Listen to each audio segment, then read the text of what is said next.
And now, sci-fi mamacita. I say, what's up, party people? It's FriYAY in the Galactic Café. And oh, that's my weekend. Figures.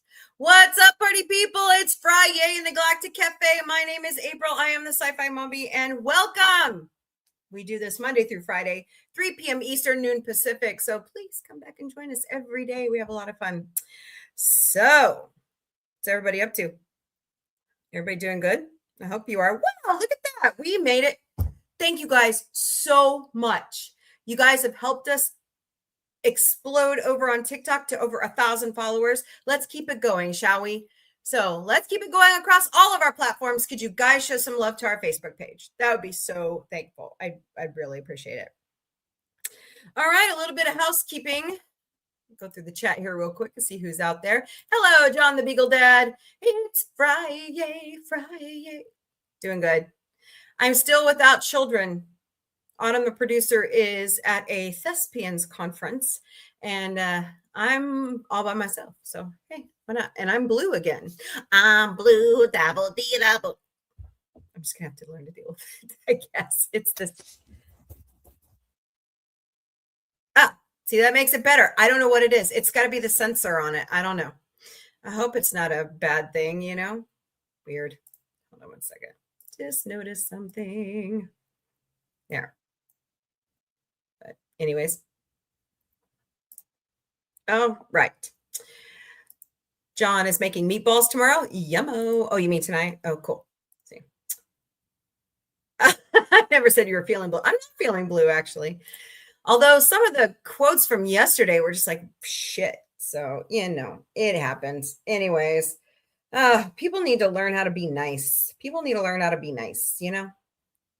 So, all right. So, it's time to do a little bit of housekeeping before we, hi, Sue. Welcome to Galactic Cafe. Hope you guys are doing great today. Need to do a little bit of housekeeping before we continue on with the show today. Here at Sci-Fi Mombie, we would love it if you would help us keep the lights on. We have 4 ways you can donate to Sci-Fi Mombie. 5, actually. TikTok is monetized. So please smash the coins. Come on. We have a Ko-Fi account. Buy us a cup of coffee at ko-fi.com. Username is Sci-Fi Mombie.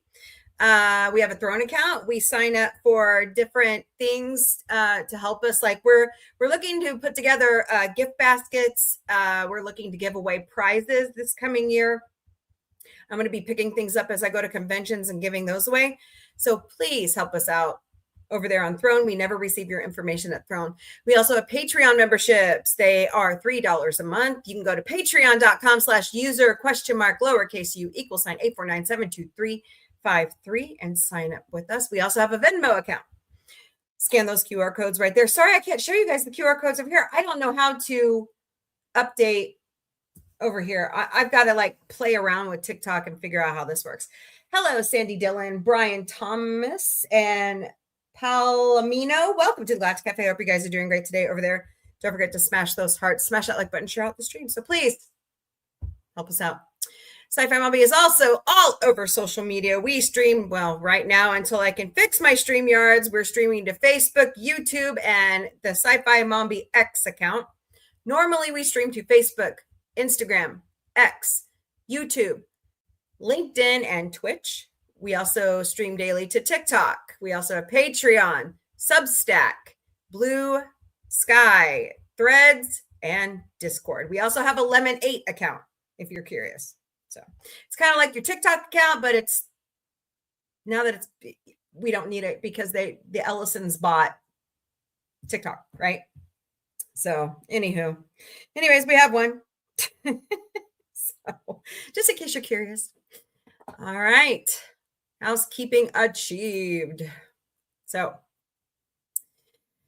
here in a little bit, we're going to be talking about a very interesting article that Miss Connie Cleary, who is in the chat, talked about, sent me.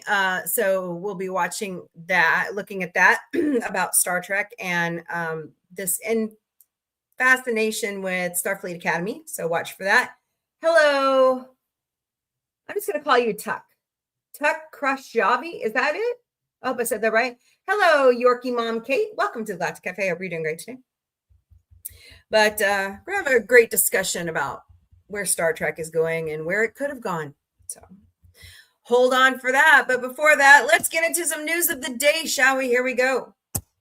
Sebastian Stan is in talks with DCU to be Two-Face in the next The Batman movie. So that was interesting. Greenland 2 hits theaters today. I really enjoyed Greenland. That was a really good movie. I highly recommend you see it. Gerard Butler is amazing. So hello, B Buster 1993. Welcome to the Galactic Café. Hope you're doing great today.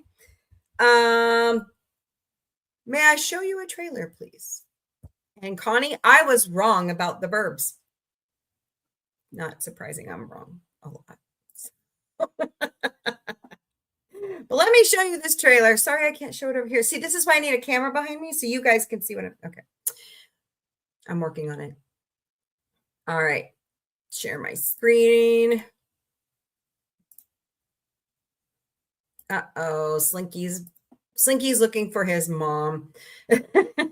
Slinky, Lieutenant Slinky. All right, here we go. I'll have to stop it periodically, but looks good.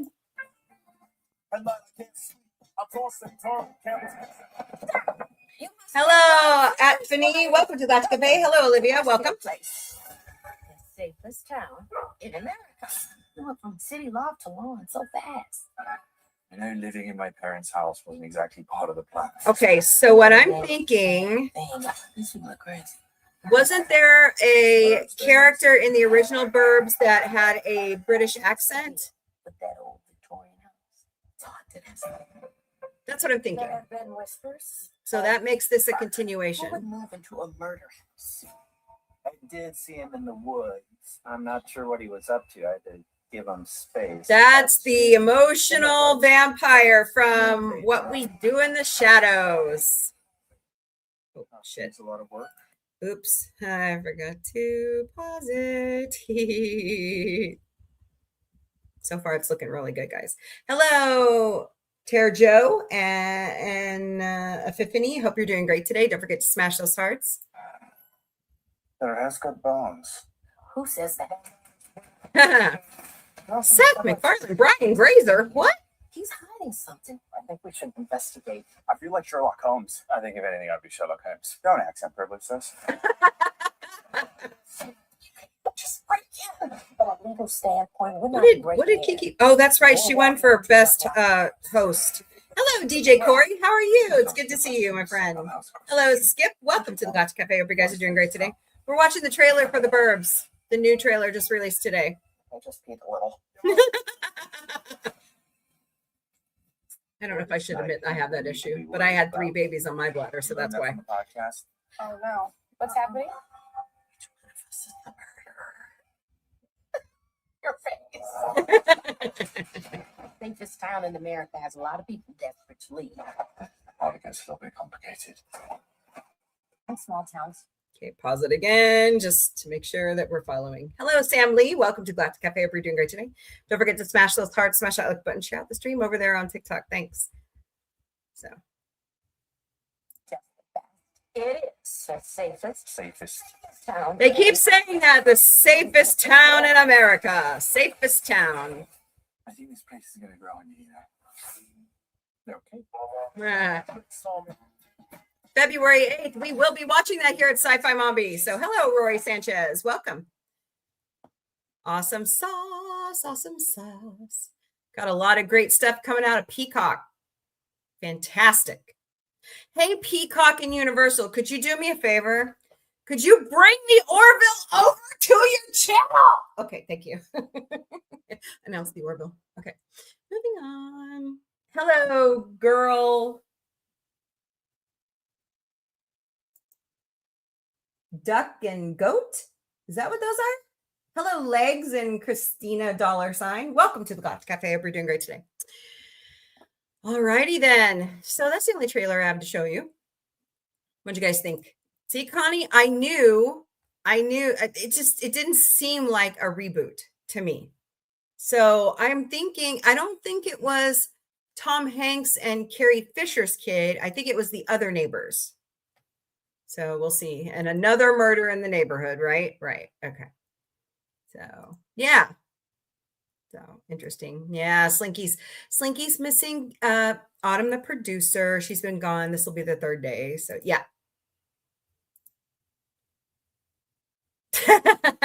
Hint, hint, hint. Yeah. Very big hint. So kind of sucks. I'm only like streaming to like 3-4 places. It's really stupid. Hello, Vanette. Welcome to the Galactic Cafe. Hope you're doing great today. So oh man. Okay. Moving on. Brent Spiner and Jonathan Frakes, who I will be meeting in April here in Springfield, have a new podcast called Dropping Names. So go check that out. It's wherever you find your favorite podcast or YouTube. I'm set to watch that soon. I'm very upset they are my competition. No, I'm kidding. They're not really my competition. They're way above me competition wise. All right, Connie. We're not worthy. We're not. Okay. Moving on. Hello, Corrine and Gordo. Welcome to the Galactic Cafe. Hope you guys are doing great today. So, but anyways, Alan Cummings received his star on the Hollywood Walk of Fame today. Congratulations to him. All right, guys, here's a big issue going on. SAG-AFTRA president has come out and said that he is considering threatening a strike if the actors do not get the rights they want over streaming content. That's a big one. Hello, Rusty Beard, too. Welcome to Galactic Cafe. Hope you're doing great today. So get ready. We may be up for another strike, and Hollywood may be stuck where they usually are, with us having no things to watch. Hello, Gordo. Normally we talk sci-fi here at Sci-Fi Mombie, but right now I'm just going through news of the day that I thought would interest everybody. By the way, don't forget, Sunday night, beginning at 5 p.m. Pacific. It's the Golden Globes, guys. So get ready for that one. Conan O'Brien is hosting the Oscars March 15th. I'm still debating whether to do watch parties because Connie and I have the Muppets Sunday nights in the Sci-Fi Mombie studio. So we'll figure it out.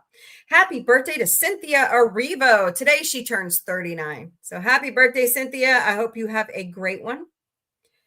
The Duffer Brothers. Hello, KA. Welcome to the Galactic Cafe. The Duffer Brothers have 3 new series coming out this year. Can you guys believe this? So they just ended Stranger Things, and now they've got 3 more coming. The Burrows will star Alfred Molina. Something Very Bad is Going to Happen will star Bill Pullman. And Stranger Things Tales from 1985, which is, I believe, the animated show. So get ready for all this great stuff coming our way from the Duffer Brothers. Man, let me tell you. Stranger Things ended. I thought it was good, but it wasn't fantastic. You know what I mean? Hello, Joe Guy. Welcome to Galactic Cafe, and Jess. Welcome. Hope you're doing great today. Happy FriYAY. Catherine Hahn. And this will just wrap it up right here. Catherine Hahn is in talks to play Mother Gothel in the live action version of Tangled. Disney, god dang it. Could you stop the damn live action movies for like 2 years? Just 2 years. 2. And announce the Orville.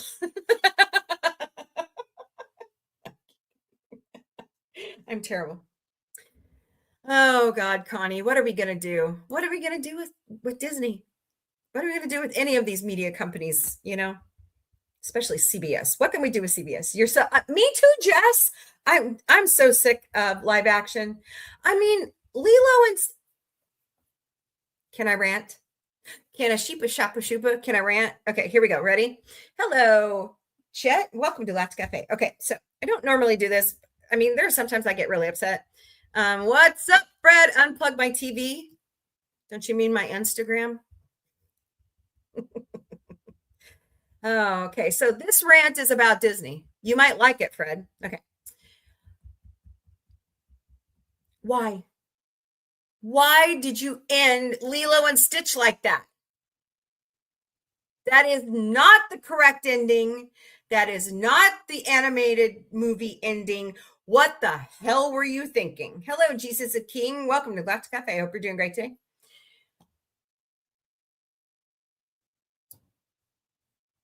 I mean, it just boggles my mind the way they just up and change shit at Disney. So you tell me. I think it's absolutely stupid. I mean, the movie was cute. I liked the voice actors they chose. But oh my God, stay true to the animated shows. Hello, Dream Team. Hello, Alicia. How are you? Happy Friday to you as well. Miss Connie says, I could say a few things about CBS, but it's too loaded. I know. Thank you, the Ellisons. Totally. Yeah.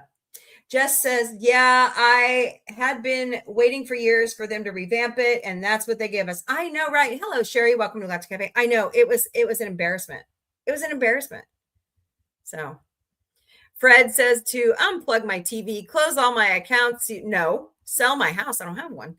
I rent. And oh, Lord, man. Fred, you're so funny.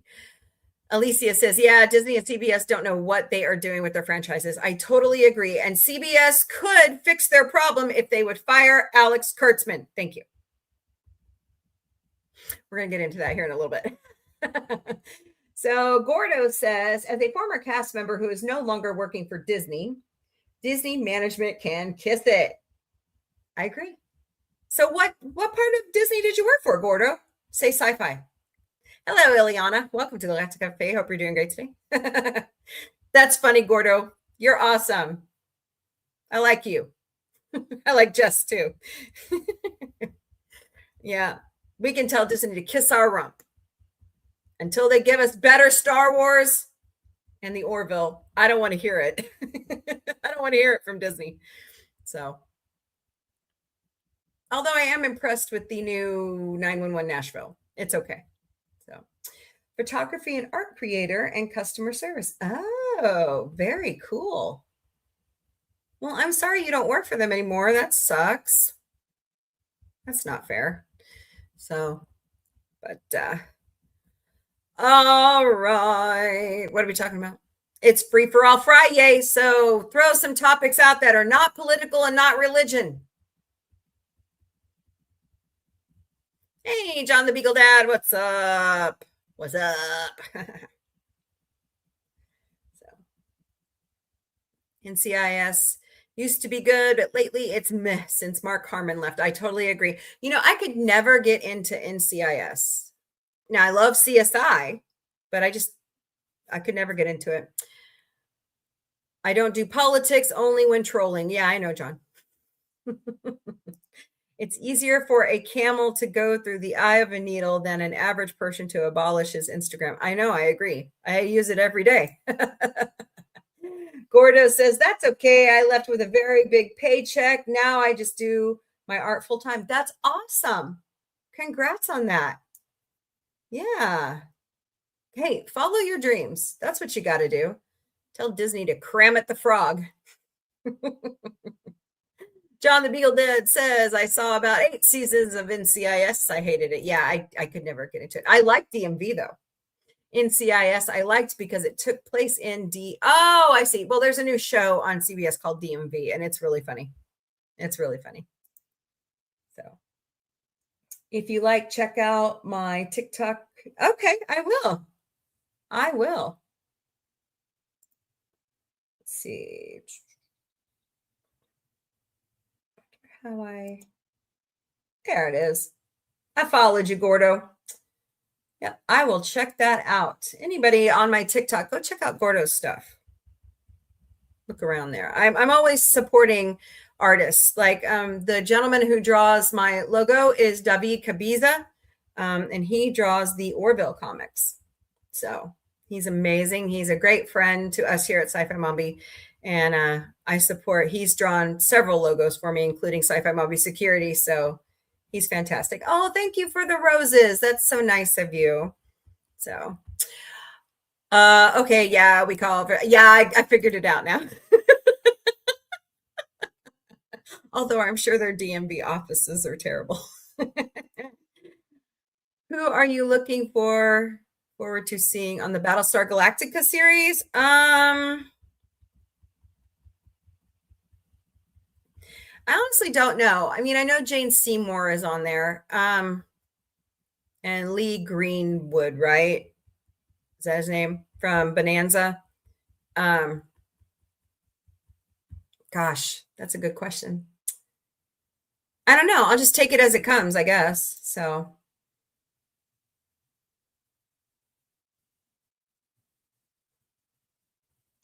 you saw a Battlestar Galactica t-shirt? Yeah, I'm actually trying to order one from Amazon when I get money.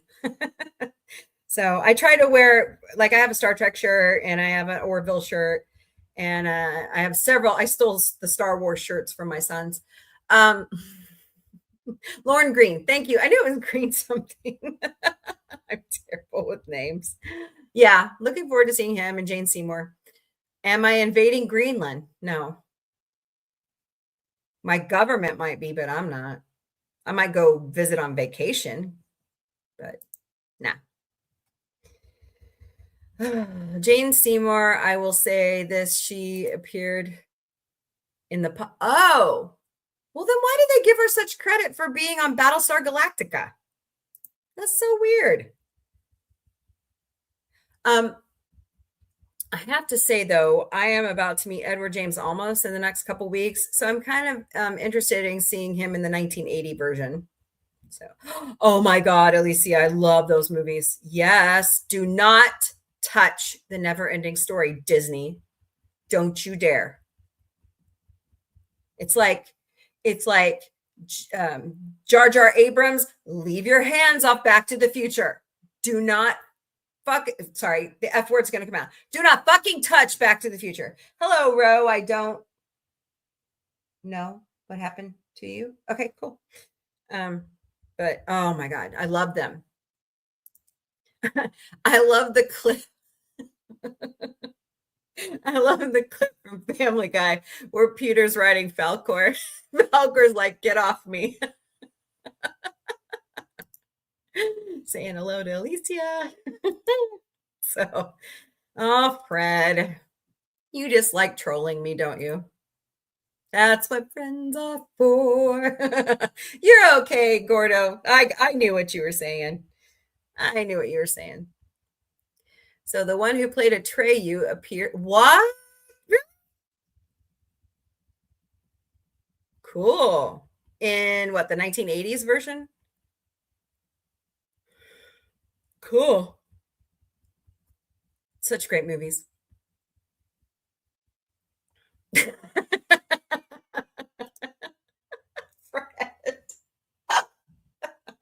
Fred says, I tried watching Never Ending Story, but it never ends. Kind of like the song from This Is a Song That, yeah, you will love seeing him grow up in the 78 series. Okay. Check out our Instagram. I've got several Instagram accounts, actually. One for Sci-Fi Mombie, one personal. Pardon me.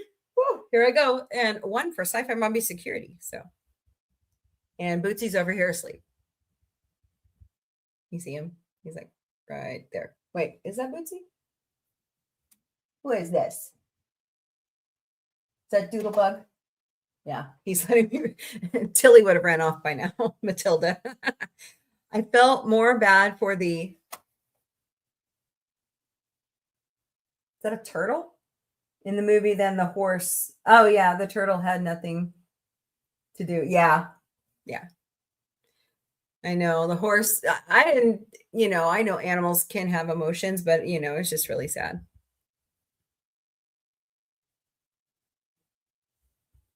All right, too many notifications.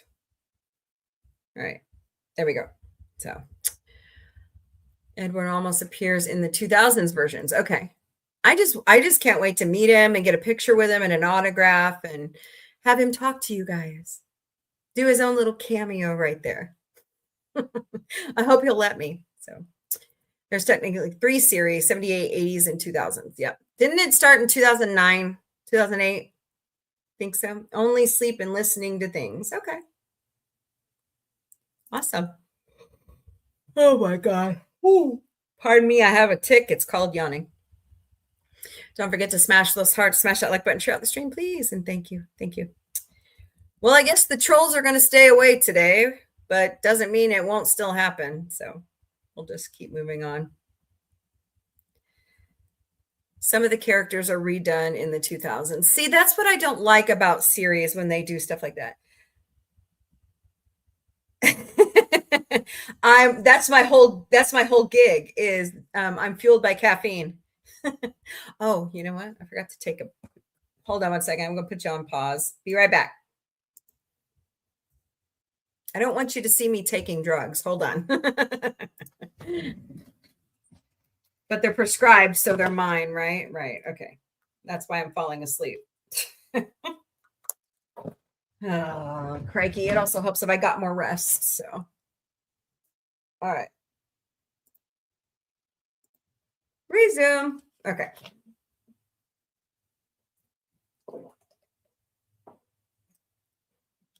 That's the thing I really hate about franchises is instead of coming up with new content, they just go ahead and regurgitate things. And I'm just, has Hollywood seriously lost all their freaking creativity? Yeah, but you will see some classic Hollywood entertainers in the 78 series like Fred Astaire. Okay, cool. Bring it on. I'm ready. Trolls, yum, yum, eat them up. Or for Audrey 2, feed me, Seymour. I need to clip that.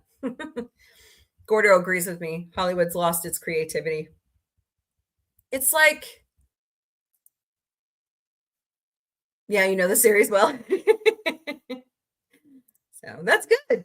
I need people on the panel that know these series because, like I said, I've never seen it.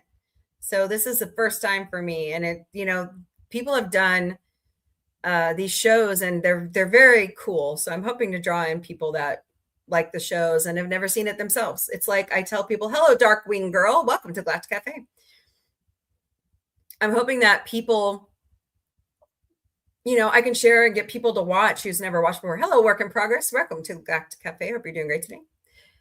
So we'll see. The thing is, time is changing and a lot of good writers are dying off. Yes. And the new generation, half-ass it. Hello, Badass Jay. Welcome to Galactic Cafe. Please join my fan club. Would love for you to. Yeah, I can't help it. My mom and I watch together. Oh, no, you're fine. You're fine. Jack has not seen it, though. Oh, well, he needs to come along and watch it with us then. That'll be cool. That'd be really cool. I've seen all about, that's what she said. Hello, welcome to Galactic Cafe. Hope you're doing great today. The thing is, time, yeah, dying off.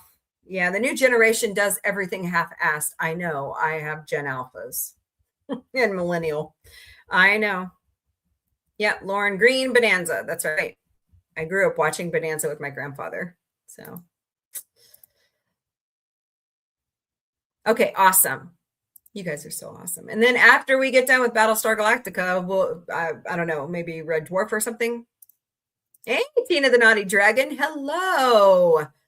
Happy FriYAY. Yeah, go into, that's what I'm doing. Well, and see, you know how I like to make up my countdowns, but I guess I'll just do one straight countdown. So I know, Gordo, they just don't, what has happened? I raised my kids to where they have an imagination. Like I took them to the library. We read books. I forced them to color. I forced them to do arts and crafts. My daughter is a very gifted chef. I mean, she's really good at that stuff. My boys just, they're boys.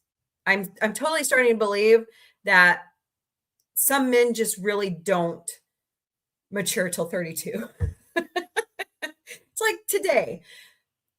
Co-host Vic, he's my middle son. He's the one right there in Ghostface. He wants to go back to college. So my mom's made half of it possible. The kid won't get up, wash some clothes so he can go up to the school and get registered for his classes and sign some paperwork so I can talk to the financial aid people. I'm like, dude, school starts in 2 weeks. Oh my God, Becky. So immaturity keeps you young. Yeah, I know. People have told me I've regressed. I'm like, good. It's part of the plot.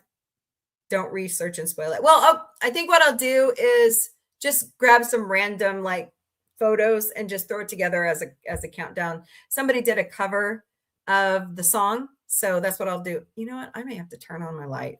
We'll see. Usually by this time of day, I have multiple times. I love The Martian. That's a great movie. That's a great movie. Isn't it a book? Lauren Michael was on Highway. Yep, he was. Yep. That is true.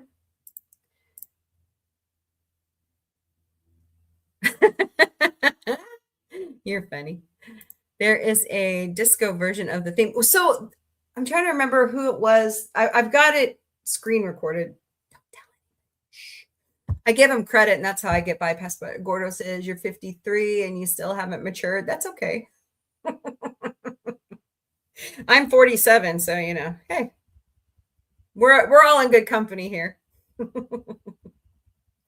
So, disco version, huh? You think so?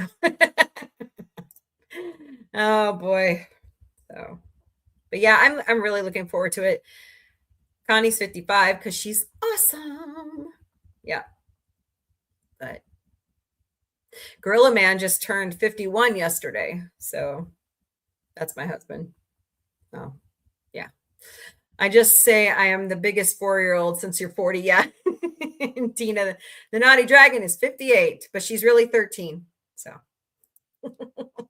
Connie's really 10. And I'm really 11. Connie, how am I older than you? We are mature adults with those ages. No, we're not. I don't want to grow up because I'm a Toys R Us kid. Oh, Lord. That company that bought Toys R Us didn't do it any justice. So, yeah, I reversed my age around to be funny at times. Hey, that's what I do. I think it's hilarious. So,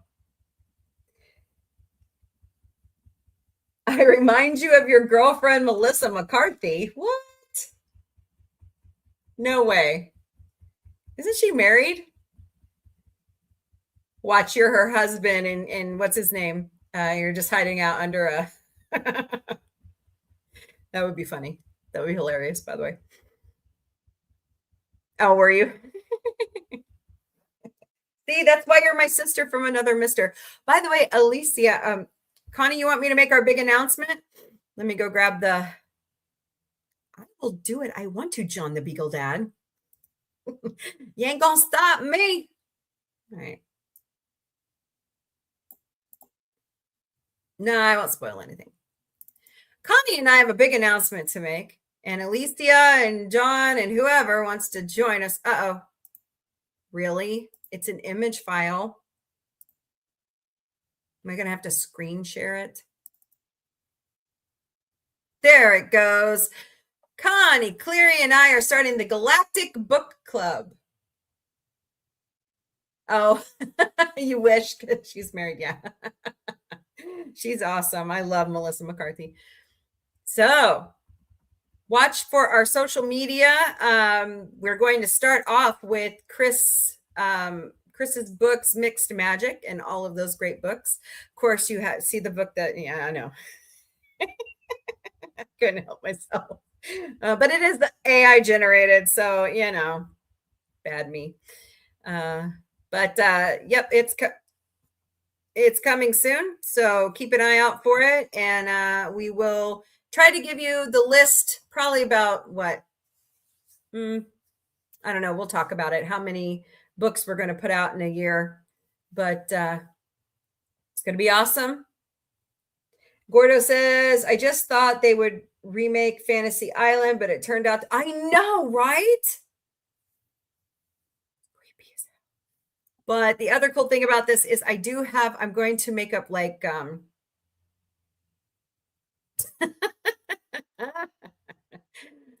I do know how to read.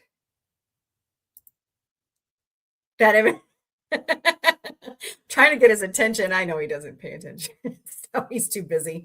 But he looks like Arthur Morgan. Hey, the AI generated. I just told him to put the book there. That's all I said.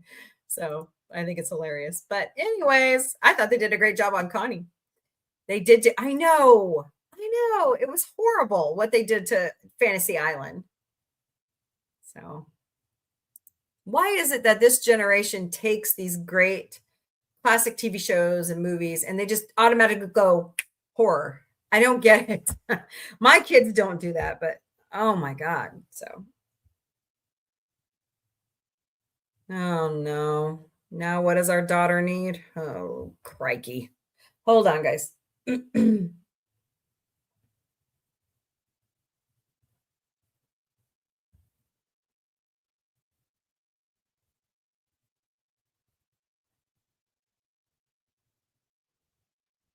All right. Sorry about that. Yeah. I think they like jump scares. I don't know what it is, but what about, oh, I love that show. Please don't remake that show. The Greatest American Hero. Gordo's talking about that over here on TikTok. That is one of the best shows ever. Connie Celica and all the cast. Fantastic, fantastic. Hi, Boots. He's moving. So, hello, Kat Wheeland for Something House. Welcome to the Galactic Cafe. Hope you're doing great today. My children and money. Always asking me for money. Never fails. And they even have jarbs. So, yeah. Co-host Vic is the one that got me into horror because when we really got to going, oh, Bootsy, Connie says hi. He's like, okay, I'm sleeping.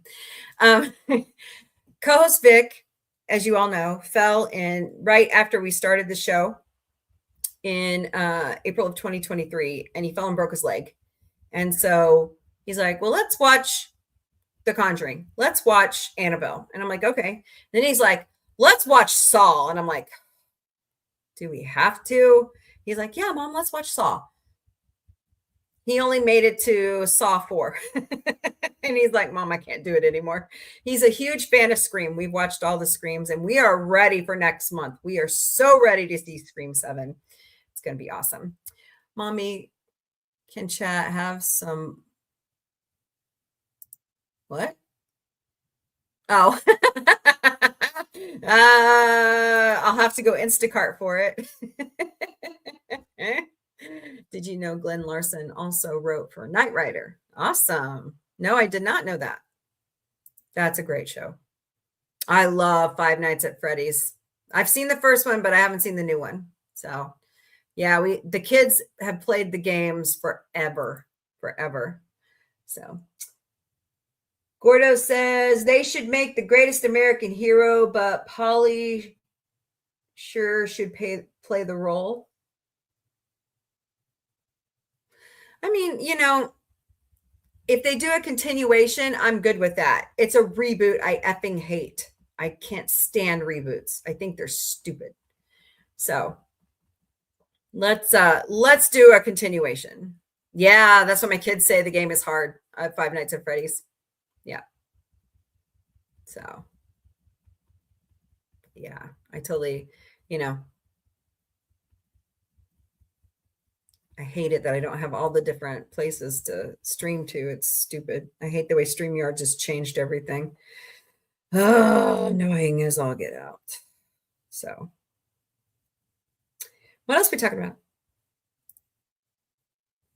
Stuck on night 2 on your side? Oh, okay. My boys might be able to give you a hint. They're pretty good at it. I think Autumn plays it too. Autumn, the producer.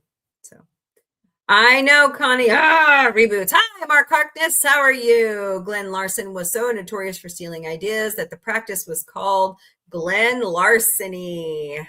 Reboots suck. And not announcing the renewal of a show sucks. Hello, Kimberly Ann. I know it's frustrating. It's frustrating. We need Beer Fest 2, Broken Lizard. Beer Fest 2. Okay. What happened to Weed Fest? Was that just a joke? I know Super Troopers 3 is coming out in August, so I'm kind of excited to see that. I love those guys. They're hilarious. I heard that, but he had to defend BSG against George Lucas. Yeah. I don't know that, but I know Lucas, Lucas has things cornered. By the way, thank God KK is retiring. Good riddance. They do suck, Connie. I agree. But yeah, got the news yesterday that Dave Filoni has taken over Lucasfilm, LucasArts all together. So we'll see how well that goes. Mark Harkness says, I'm here to check the troll bridge. No trolls admitted without trolls. Tolls. Well, I'm sorry. We have to go back to Robin Hood Men in Tights. Well, a toll is a toll and a roll is a roll. And if we don't get no tolls, then we don't eat no rolls. I made that up. By the way, the guy who played Little John played the dad in Good Luck Charlie on Disney Channel. And he played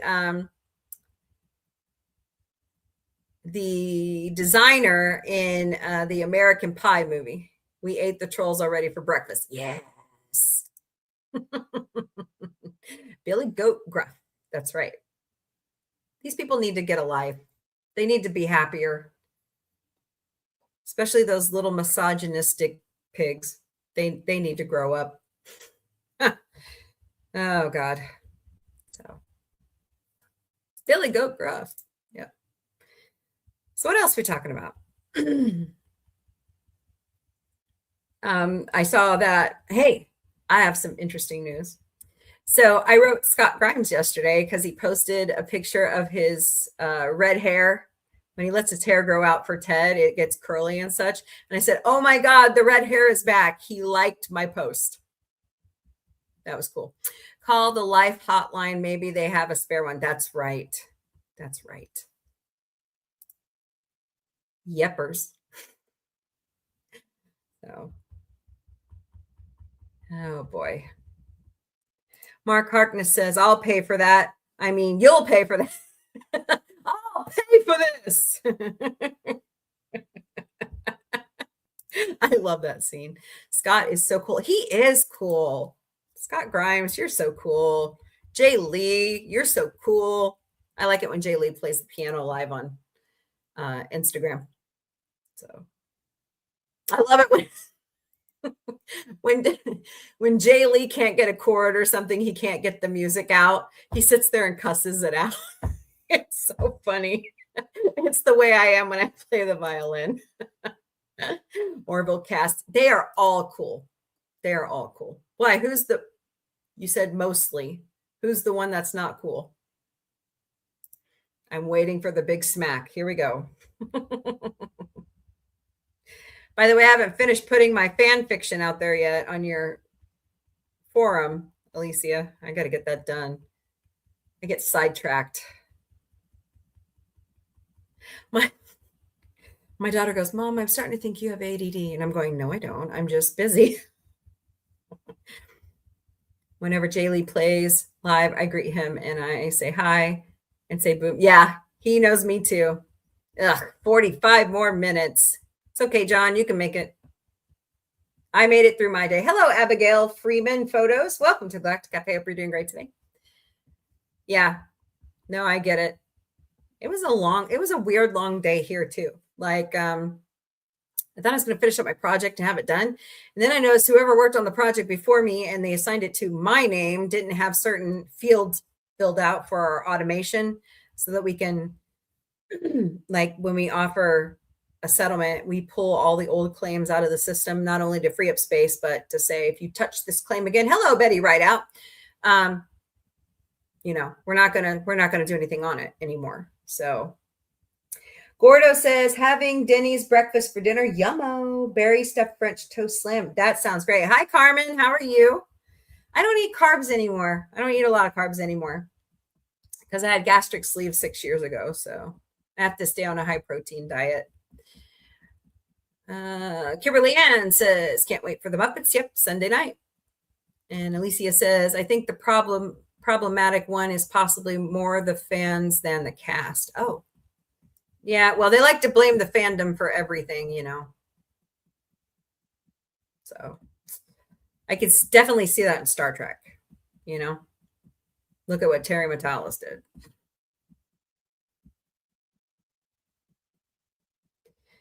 Anyways, yeah, or create chaos. That's right. That's right. Squirrel. Yeah. So Terry Matalas is, I haven't met the man personally. I don't know. I don't have any. Yeah, that I know you guys have had your run-in with him, but I haven't. So I'm just going to kind of like stay neutral, stay on the down low. I'm friendly, I swear. Oh man. Boots. Meow. Yeah, he's sleeping back here in his spot. He's my little bodyguard. He was at my feet last night. He's always at my feet.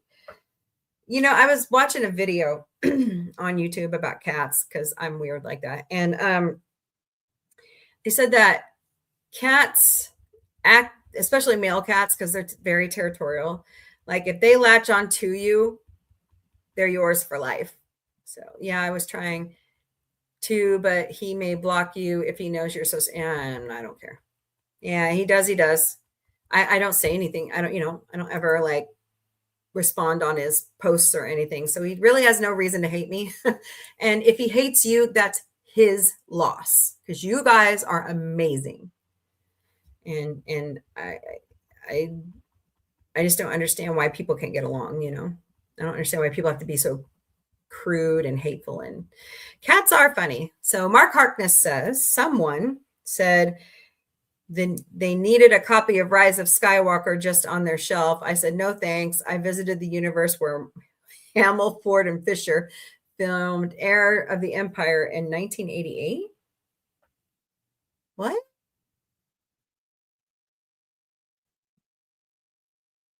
Wait, say that again. Did they really? You know, I'm getting ready to meet Timothy Zahn in March. Him and Kevin J. Anderson are going to be in Kansas City at Planet Comic-Con. So I'm kind of excited. I'd send a copy, but they're on Betamax. Wow. I didn't even know they did that, especially playing drums. I love playing the drums. My stuffed baby tortoise is beside me hanging out. He's your bodyguard, huh? Yeah, my mom always said either you hate or love me, but no in between when I asked her what captivating means. Oh, that's awesome. Betamax. God, I haven't seen those in years.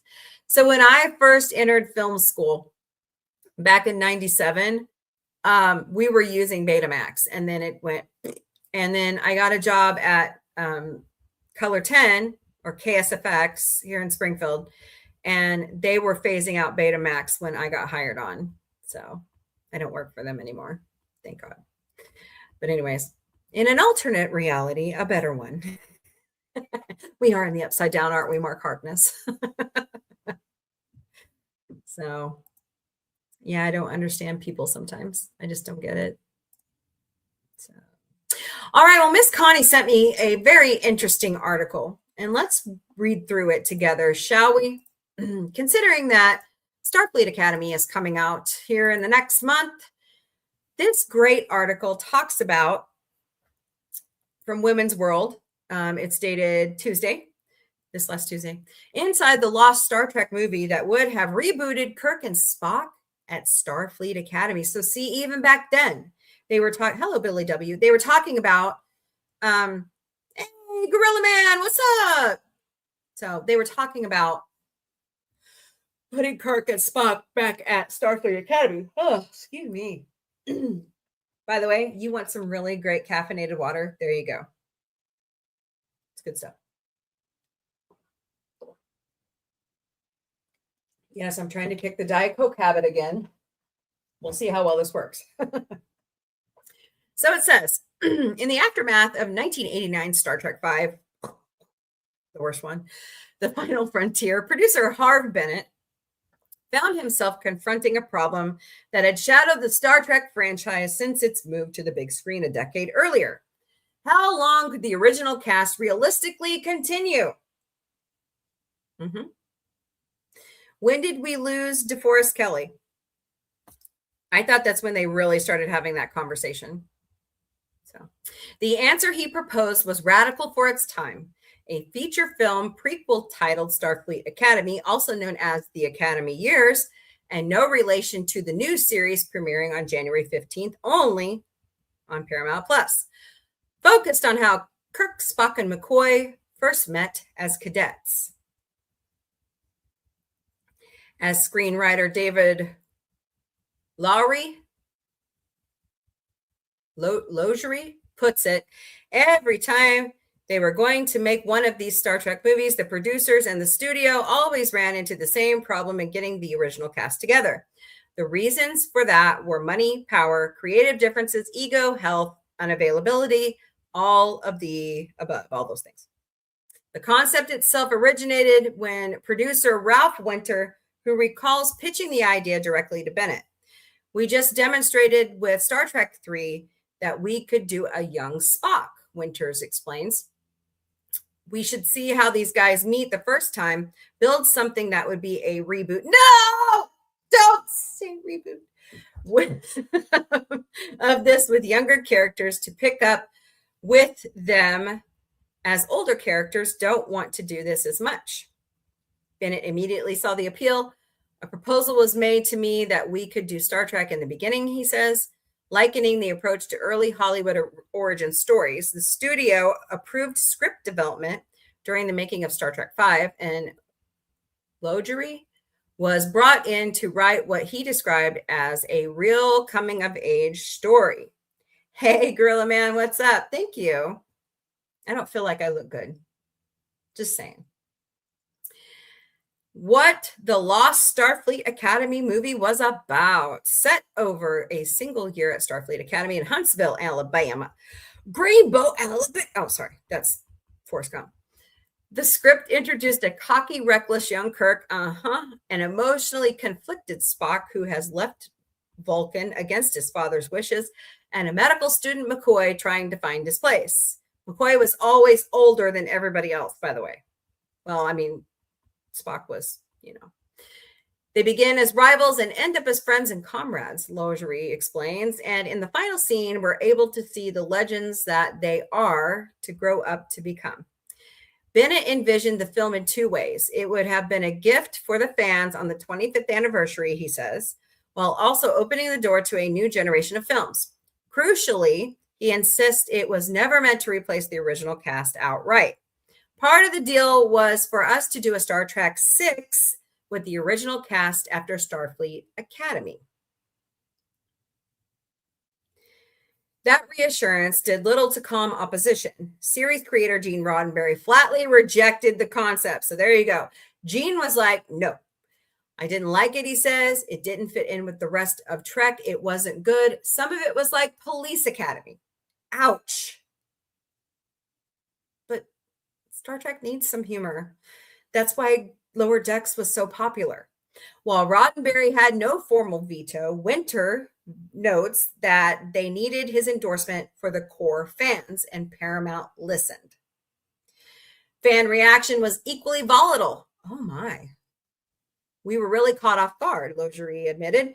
Somehow they conceived it as a sort of spoof or a takeoff. Rumors circulated that the film would resemble a cross between Police Academy and the Jetsons, a perception Lowery attributes to misinformation, possibly fueled by fears within the cast that long-standing roles and convention income were being threatened. Oh my. Oh my.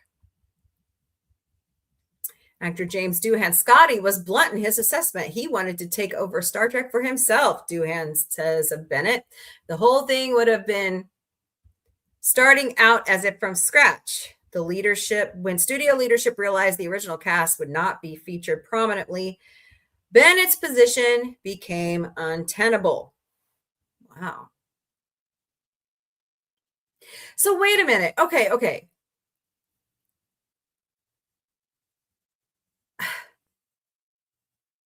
The fans love TNG, right? And when TNG started incorporating Starfleet Academy in through Crusher, they didn't have a problem with that. So is it just because of the love of the original cast, you think? Bennett himself disputes the narrative that he was forced out. I was offered $1.5 million to do Star Trek VI and said, thanks, I don't wish to do that. I want to do the Academy, he recalls. I can't abide lies. Shatner, for his part, saw the situation as an attempt to answer a difficult question. Harv was striving to find an answer for the studio's question, are these guys too old to continue? Shatner says. Apparently everybody agreed, but at some point they shut him down. Interesting. As Paramount leadership shifted and Star Trek V underperformed hugely because it was not that great. But what does God need with a starship? Momentum stalled. The studio kind of became... Then they started to think that they could squeeze one more Star Trek with the original cast. That film became Star Trek VI, The Undiscovered Country, and Starfleet Academy quietly slipped into limbo. Winter remains convinced the idea was sound. When Star Trek The Next Generation came out, people said this will never work, he noted. But they achieved their own success. It could have been the same with the prequel cast. Instead, Starfleet Academy became one of Star Trek's great must-have-beens, a project that anticipated the franchise's future while arriving just a little too early to survive its present. There you go. So Starfleet Academy has never been a new concept. I think other franchises could benefit from it. But tell me what you think in the chat. Connie, that's a great article. Thank you so much for sharing. Let's go back up here through the chat. Hey, Sentai Ranger Donnie, how are you? Hope you're doing good. In an alternate reality. Yeah, I know. Back on. Didn't realize that my phone decided to turn your earbuds off. Hey, Kimberly Ann. Hello, Gorilla Man, says Connie. DeForest Kelly passed away in June of 99. Oh, okay. Okay. Reboots. Ah! Yeah, I know. Sentai Ranger Donnie says, hello, April and all. Hello. Hope everyone is having a great afternoon. Mixed reviews. Oh, great. He says he's going to give it a fair shot next Thursday. Oh, my God. Is it already here? Holy crap. By the way, we were talking about BSG earlier. BSG in the Sci-Fi Mombie Studio on Thursdays starts January 22nd. So come watch with us. The most recent SFA poster was better for me than the Beverly 902. Yeah, I know. They were trying to appeal.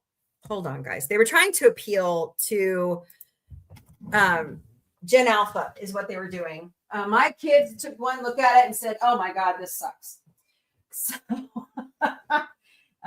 they're not going to get their normal fan base. I mean, I love Holly Hunter. Don't get me wrong. She's one of my favorite actresses, but we've never seen her before in Star Trek. And and also female characters always have big shoes to fill because male nerds can be misogynistic, especially when women are in power, right? So saying hello to everybody. And I'm among them. TNG forever. Yeah, I get it. Yeah. Good. Hello to David. Hail, Bill.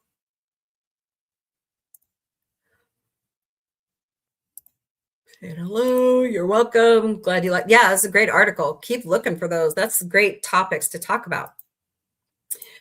Interesting. Alicia says, interesting concept, but it would have depended on the casting. Exactly. Exactly. Hey, there's the Gorilla Man. How are you? I'll watch it, Donnie. I'm going to watch it. But like I always say, right? I will not tell you what to think about it. I know some of our friends in the community do that, but I refuse. I want you to use that lump 3 feet above your ass. I want you to form your own opinion, right? So I know, Mark. Thank you, Jar Jar Abrams. Every freaking franchise he touches, it just disintegrates. We ended up with Trek 09. The concept got worse as the decades passed until both the actors, writers, and producers have no idea how people operating in a service academy would behave. Well, we can give it a chance, though. I mean, I like Strange New Worlds. There's some things I don't like about it, and there's some things I really do like about it. But we'll see. Donnie says, I love Holly Hunter. Yeah, she's a gem. She's a gem. Damn right. So, but that would have been interesting. You know, Kapla. So, you know, it is interesting to me because a lot of people weren't happy with Star Trek Continues, right? A lot of people weren't happy with the animated series. A lot of people weren't happy with TNG, Deep Space Nine, Voyager, Enterprise. I mean, you can go on and on. Is anybody ever really going to be happy with Star Trek? Nothing compares to TOS, right? They can try. I love TNG. That's my jam. That's what I grew up, you know. It was always on. And TOS, you know.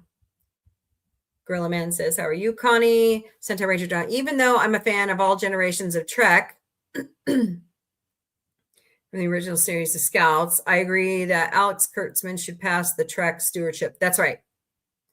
And to somebody who is going to come up with original creativity. And I think Eugene needs to make that decision. One who understands it. Yes, that is my biggest complaint. Yeah, no, that's me. Yep, I'm April. That is my biggest complaint. If you don't know Star Trek, don't try to write for it. Don't try to incorporate yourself into the damn shows. Please? God, this is why they need to hire fans. Fans know everything. The fandom is the best source for stories. They used to accept fan scripts. Do you guys remember this? And then Secret Hideout said, nope, yoink. They quit. I think they should do that for the Orville too. I think they should do that for a lot of shows. I think it would not only increase the fandom, but there might be somebody in the fandom like our friend Sabrina at Play that needs a job. I would like a job in the industry. So Mark says, yeah, I do remember the fan scripts and they were damn good. Mark says, yes, I was happy with TNG, DS9, Voyager. I tried Disco and Strange New Worlds, but no. Yeah, I liked Discovery. It was okay to me, but there were some plot lines I was going, what the fudge is this? So fans are better, especially when that's right. That's right. They pay attention to detail. They know the shows, right? So, damn it, Jim. Hire the fans. Damn it, Seth. Hire the fans. Gorilla Man says he's good. Thanks. I remember a fanfic I did for Smallville, which is a doozy. Speaking of Smallville, know the canon and the lore. That's right. They do. Okay. So speaking of Smallville, Allison Mack was on Michael Rosenbaum's podcast. And I've seen all the documentaries on Nexium. But she served prison time. And she was talking about how she's having a lot of trouble getting any kind of work in Hollywood. They don't want to hire her back because of what's happened. And she lost everything. She lives with her mom now. I'm sorry, she's married, lives with her husband and her mom. And there I go, blue again. What is going on here? Hold on, guys. There. It's got to be something. I got to figure this out. Gordo says, sorry, drinking my coffee, eating my breakfast. Hey, you're fine, Gordo. Go right on ahead. You're fine. But it was a very interesting conversation. She does get into the topic of NXIVM. But I highly recommend you go watch it for yourself and form an opinion. But Michael's got a great podcast, you guys. He really dives into it. And, you know, he had been around Allison for a very long time. And he said to her, I was even surprised at what happened because he thought she was more, you know, more grounded than that. But it goes to show you anybody can get drawn into a cult. Anybody. So just be careful.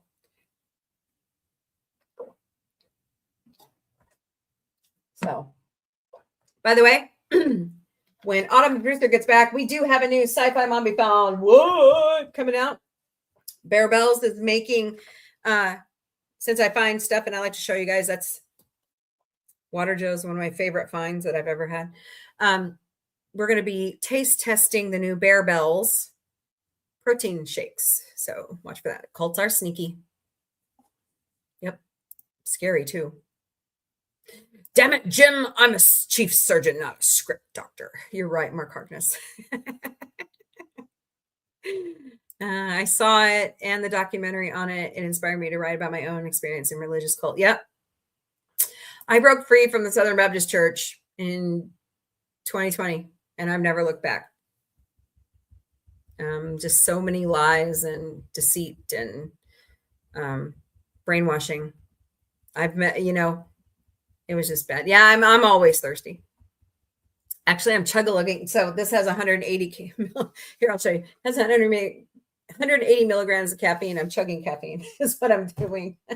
And then I found Great Value. Started making this strawberry mango. This is delicious. I love peach mango. So pretty good stuff. But I was in Worldwide Church of God cult. Oh my. Wow, you really were there, weren't you? Thank God you broke free. Oh, man. But right now, the church we used to go to is, I'm not going to name the name, but they have done some things in the past 6 years that I don't agree with, especially building a school. So, yeah, my parents met in it and married in it. Oh, okay. But, you know, it's like I've had friends that were Scientologists. I've had, you know, I'm glad they got out of it. So just be careful, you know, believe what you're going to believe. I'm just a person that fully believes that, you know, some Christians are now, especially Christian nationalists, are believing that they should just force people to convert. And I don't agree with it. So, yep, I'm not a church person. Hey, that's fine. You can worship God anywhere. You can worship however you want, whenever you want. This is America. This is America. By the way, have you guys heard about Donald Glover? He's been having strokes. Poor guy. That's, you know, he's, no, it's okay, Connie. But poor guy's been, the childish Gambino has been having some health issues. So my mom and I broke free in 2000 and our church became independent, non-denominational in Maryland. And here in California, yeah, I can't do Southern Baptist ever again. I can't, unless they have that really cool laid back California attitude. My issue with it is, and as you all know, Center Ranger Donnie says, I've been to church a few times, whether for services or other occasions. Yeah. You just have to find, you have to choose what to, you know, if you don't want to be religious, don't. It's up to you. I'm not going to impose that on you. The thing I have trouble with is my children identify as LGBTQIA+. And here in Missouri, the Southern Baptist and the Assembly of God, we are the headquarters. Springfield is the headquarters for Assembly of God. They force families to put their children through conversion therapy. And here in Missouri, they were banned and now they're not anymore, thanks to our super majority retrumplicants. And they're terrible. They're abusive. They're just awful. I refuse. My child was born that way. He is an amazing person. And co-host Vic is awesome. And I wouldn't want him any other way. So my brother from another mother who used to live here, who lives in Vermont, which I'll be seeing in April, he was born that way. And so is my brother-in-law. I mean, if you're born that way, just let them live their life. So it's sad when the cultural stuff gets weaponized. You know, you believe how you want to believe. I believe everybody should live their best life. That's just what I believe. So yeah, my bonus kids are in those lifestyles. I love them just the way they're. Exactly. Everybody has the right to live how they want to. So that's America. That was the beauty of America when it was founded 250 years ago. You know, they were tired of the tyranny of the monarchy and they came over here wanting freedom, wanting to just live and work and force someone to do things. That's right. Oh my God, Bender, I have to do 2 things. No, I'm kidding. But it's just, it's sad when people want to control others, when they can't even control themselves. You know what I'm saying? So, oh, here comes the trolls. I'm pretty sure we'll see it soon. Oh, but anyways, let's look into some good news of the day. So tell me some more about what you think about that Star Trek revelation in that Women's World article. Hey, Good News Network is working today. It wasn't working yesterday. All right. I'm getting most of my good news from goodnewsnetwork.org. If I can get there. Their quote of the day is, "Dear Lord, I am so grateful I'm still loved." Vivian Lee. Vivian Lee was a fantastic actress. Miss her. Beautiful lady. Some dogs learn new words by eavesdropping on their owners. New science shows. Hey, John, are you paying attention?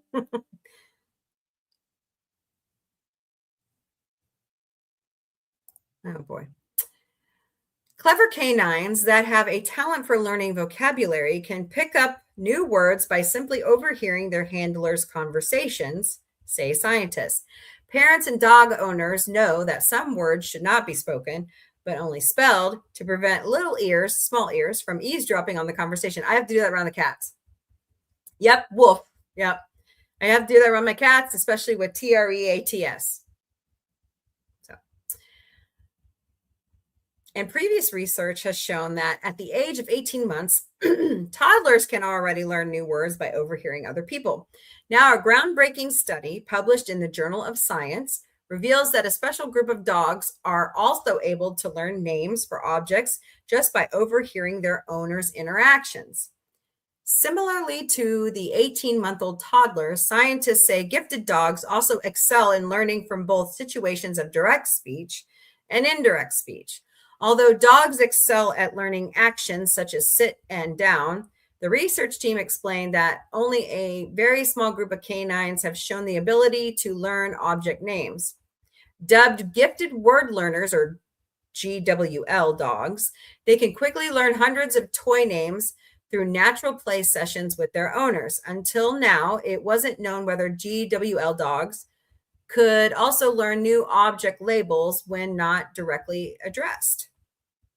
Children can, but they must monitor their speaker's gaze and attention, detect communicative cues, and extract the target words from a continuous stream of speech. Our findings show that the socio-cognitive process enabling word learning from overheard speech are not uniquely human, says lead author of the study, Dr. Shani Drower. Hope I said that right. Didn't say that right. Under the right circumstances, some dogs present behaviors strikingly similar to those of young children. In an experiment, the research team tested 10 gifted dogs in 2 situations. In the first, owners introduced 2 new toys and repeatedly labeled them while interacting directly with the dog. In the second, the dog passively watched as their owner talked to another person about the toys without addressing the dog at all. Overall, in each situation, the dog heard the name of each new toy for a total of only 8 minutes, distributed across several brief exposure sessions. To test whether the dogs had learned the new labels, excuse me, the toys were placed in a different room, and the owners asked the dog to retrieve each toy by name. The dog's performance was very accurate already at the first trials of the test, with 80% correct choices in the address condition and 100% in the overhearing condition. That's interesting. So dogs are eavesdropping on their owners. That's great. Overall, the gifted dogs performed just as well when learning from overheard speech as when they were directly taught, mirroring findings from studies of toddlers.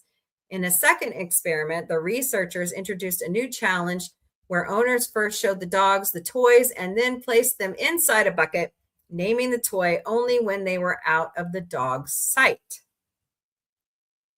The research team explained that it created a temporal separation between seeing the object and hearing its name. Despite the discontinuity, most of the gifted dogs successfully found the name toy.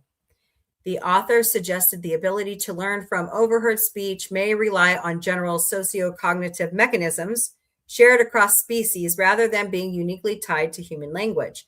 But the researchers emphasized that GWL dogs are extremely rare, and their remarkable abilities likely reflect a combination of individual predispositions and unique life experiences. Dr. Drower added that the dogs provide an exceptional model for exploring some of the cognitive abilities that enable humans to develop language. But we do not suggest that all dogs learn in this way. Far from it, she said. The researchers encouraged dog owners who believe their dogs know multiple toy names to contact them at the Genius Dog Challenge Research Project at ELTE University in Budapest, Hungary. Nice.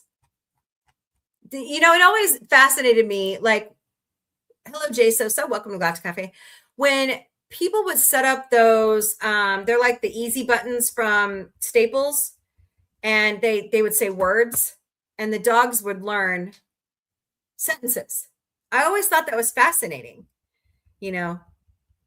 And sometimes I love the videos where some of the dogs learn dirty language and stuff like that. It's pretty funny to just watch them. So, early human ancestor found in Morocco dates back 700,000 years, may be major missing link.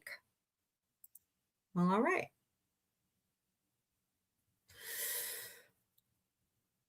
Remains, excuse me, of an early human ancestor from a critically important period. Oh my God, Becky. My allergies are terrible right now. If it would just say cold, that'd be fantastic around here, Ozarks. So. Oh, thank you, Hannah. Hello, Hannah. How are you? TGIF to you too. Thank you.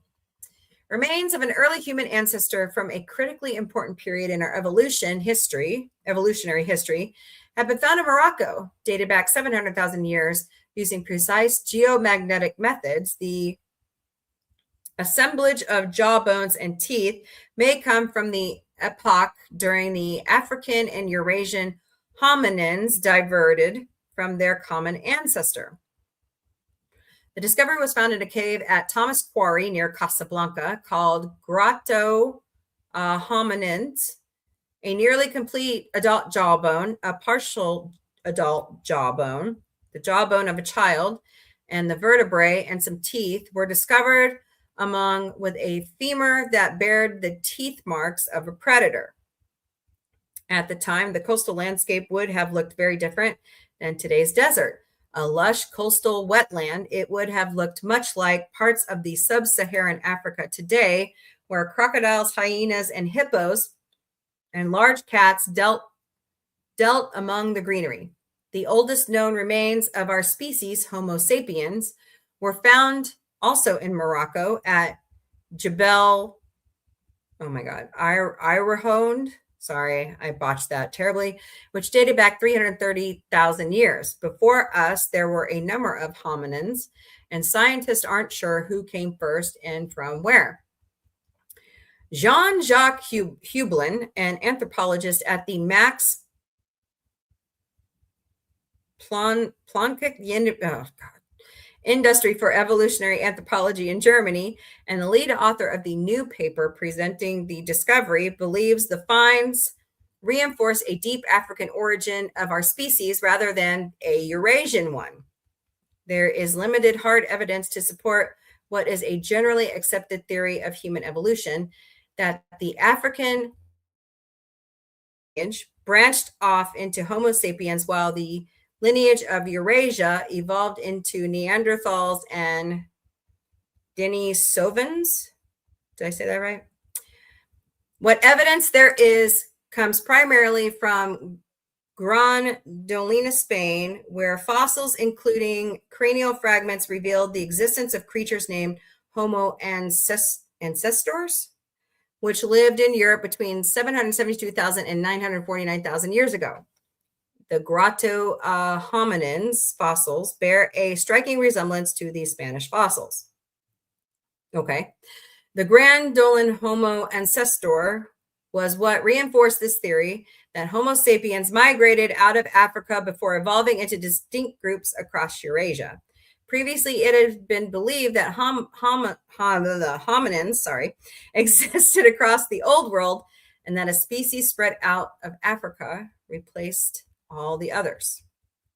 Considering the speed of evolution, the Gran Dolina hominin and the distinctly different Grotto hominids man almost certainly lived in the same period, and that the mosaic of traits and facial features suggest a common ancestor that had also lived on both sides of the Mediterranean. Interesting. In short, neither Homo sapiens nor potentially even our predecessors, H. ancestor and Homo heidelbergensis, were the ones that migrated out of Africa, but that travel bug may have bit an even more distant relative. Okay, so they were nomads.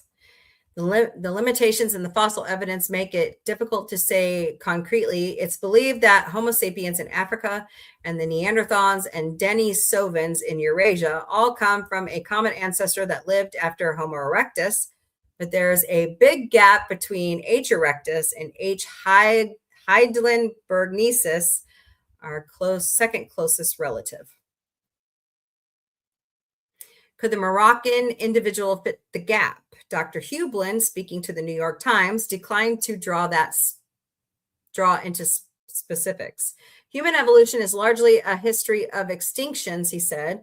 It is difficult to say whether the small Grotto hominins population left any descendants, but it proves a good picture of what the last common ancestor may have been like. I always find it funny that on Futurama, they're always like, Professor Banjo is always like making that joke about, no, but where's this link? Where's this link? You know, to Professor Farnsworth. I always thought that was funny. So, mom and baby beat 1 in a million odds to survive the rarest of pregnancies. Okay, how rare? A Los Angeles woman recently celebrated the first Christmas with her baby boy, Ryu, born to truly remarkable circumstances. Ryu's development outside his mother's womb and remained hidden for months behind an ovarian cyst that grew to be the size of a basketball. Oh my God, Dave. This is almost like my story. Holy shit. But Tony was inside the womb. It was also so unbelievable, the surgical OBGYN team that delivered Ryu documented it for a case study in a medical journal. The manner in which Ryu came into being represents a circumstance that's far, far less than 1 in a million. said Dr. John Osmick, medical director of labor and delivery at Cedars-Sinai in Los Angeles, where Ryu was born. I mean, this is really insane. Now 41, Susie Lopez has always had an irregular cycle, so missed periods. Even consecutive ones are a normal occurrence. It was also 20 years ago that she was diagnosed with a pair of ovarian cysts, one of which was removed immediately and one was not. I'll have to tell you my story after this one, okay? So early in 2025, when Lopez noted her abdomen swelling, her first thought was the cyst. She never felt kicking and never had morning sickness, and indeed her instinct was at least partially correct. The pressure and pain in her abdomen grew as days passed, and she was certain that even if it risked her ability to conceive again, it was time to remove the other cyst, which unbeknownst to her had grown to weigh a mind-boggling 22 pounds. She needed a CT scan to prepare for surgery, which required a pregnancy test for the radiation, and to her utter surprise, the test came back positive. Lopez was delighted, but the pain and discomfort grew, and soon she had to be hospitalized at Cedars-Sinai, where her medical team found a nearly developed fetus in an amniotic sac lodged against her pelvis. The term for the fetus development is implants, and the term for a fetus that implants outside the womb is an ectopic pregnancy. Almost all of these go on to rupture and hemorrhage. As such, fetal mortality can be as high as 90% in such cases, and birth defects are seen in 1 in 5 surviving babies, according to these SF-Gate reports. However, because fetal Ryu implanted against the pelvic wall and not against the liver, it was far more manageable, and the reason why Lopez didn't have more pain earlier. That is fascinating. Lopez and her baby boy beat the odds despite a mammoth surgical procedure that both delivered Ryu at 8 pounds and removed the ovarian cyst, together weighing as much as an adult bobcat. During the procedure, Lopez lost half of her blood and had to be continually given transfusions. Oh my God, that's scary. The whole time I might have seemed calm on the outside, but I was doing nothing but praying on the inside. Andrew Lopez, Susie's husband, told SF-Gate. It was just something that scared me half to death, knowing that at any point I could lose my wife or my child. Instead, they both survived without any malfeasance. Ryu completes their family and his mother, and recently celebrated his first Christmas alongside his older sister, Callie. So let me tell you my story. That's kind of a lot like it. I had PCOS, and I got pregnant with our first son, which is Tony Man, 26 years ago now, because he'll be 26 this year. And it kind of is weird that this story pops up around the time I got pregnant with Tony Man, Gorilla Man. But I was working and going to school, and I was having a lot of pain. And I was like, you know what? This is just really weird. I'm going to talk to my my OBGYN, figure out what's going on. Well, they thought I was pregnant with twins because I was measuring bigger than I should have been. And so they started doing ultrasounds and all that, and they found that Tony was just a single pregnancy, but I had the cyst the size of a large orange. And it wasn't looking good. So we had to wait till the age of viability, which is 20 weeks. Hello, just Sayan, welcome. And in May of 2000, I had surgery, 5 months pregnant with Tony Man. They got in there and they started looking around, and they noticed that actually the cyst was bigger than it should have been. And so they had to call in a separate doctor, open it up a little bit more. They held Tony in utero while my doctor did the rest of the surgery. And the minute that she took out half the left ovary and the cyst, laid it on the table, the cyst ruptured. That's how close we were, because once that rupture would have happened, we would have lost Tony Man. So hello, TikTok sucks. Welcome to the Galactic Cafe. Hope you're doing great today. So they got all that taken care of, put Tony back in, and my uterus closed us up. And that's when I found out I was allergic to surgical steel. They put steel staples down my abdomen. I couldn't work. I couldn't go to school. I tried to go to school that fall when he was due. I actually carried him full term in 2 days. They were absolutely astonished because I didn't realize I was having contractions the whole time. I know that guy's name was funny, wasn't it, Gordo?